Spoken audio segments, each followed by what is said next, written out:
బడికి పోనని ఏడ్చే పొలగాండ్లను చూసింటారు. బడికి పోయినాక అవ్వయ్యల మీద, ఇంటి మీద, ఊరి మీద పానం కొట్టుకొని ఏడ్చే పొలగాండ్లను కూడా చూసింటారు. కానీ గీడ చూడుండ్రి, బడిల టీచర్ పోతుందని చిన్నారులంతా ఎట్లా కన్నీళ్లు పెట్టుకుంటున్నారో.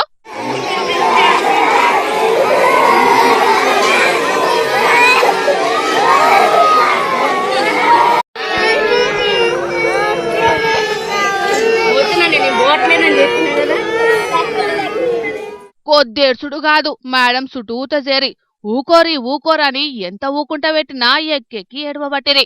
నువ్వు మమ్ముల ఇడ్చి ఓవద్దు మేడం అని మేడం చుట్టూట నిలబడ్డారు. బడిగేటుకు అడ్డంగా నిలబడి కంటికి మంటికి దారలు వడంగా కన్నీళ్లు పెట్టుకున్నారు. ఇక పిల్లలు చూయించిన ప్రేమకు మేడంకి కూడా కన్నీళ్ళాగలేదు.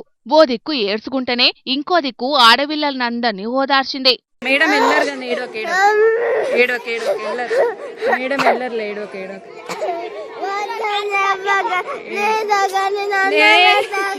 ఎల్లర్రా మేడం ఎల్లరు. ఇగో నేనే డ్రాప్ చేసి ఎల్లరు ఇప్పుడు. కన్న తల్లిదండ్రులకు కూడా దక్కదు కావచ్చోల్లా గీ మేడం మీద బడి పొలగాండ్లు చూయించిన ప్రేమ ఎంత అదృష్టం చేసుకున్నదో పంతులమ్మ.